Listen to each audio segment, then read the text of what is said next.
Shingiye ku byo bize n'uburyo bakurikiranye amahugurwa, disipulini n'ubwitange byabaranze, ndahamya ndashidikanya ko bazuzuza inshingano zabo neza. Jewe Ugirashebuja Emmanuel, Minisitiri w'Ubutabera nkaba n'intumwa nkuru ya leta, nshingiye ku itegeko nshinga rya Repubulika y'u Rwanda ryo muri 2003 nk'uko ryavuguruwe muri 2015, cyane cyane mu ngingo yayo y'158 n'160, nshingiye ku iteka rya Perezida rishyiraho stati yihariye igenga abapolisi, cyane cyane mu ngingo yayo ya 20, nshingiye ku mahugurwa mushoje uyu munsi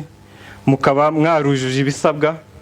mbahaye ipeti rya Police Constable muri Polisi y'u Rwanda.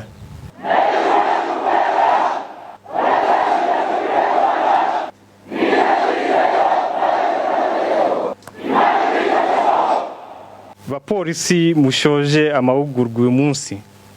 ndabashimira ubwitange n'umurava byabaranze mu gihe cyose aya mahugurwa amaze. Ubumenyi bw'ibanze mwahawe bwo gukumira no kurwanya ibyaha mukwiye kuzabukoresha mu mirimo yanyu ya buri munsi, aho muzakorana n'abandi bapolisi bababanjirije mu kazi, mwirinda icyo ari cyo cyose cyakwangiza isura nziza ya Polisi y'u Rwanda.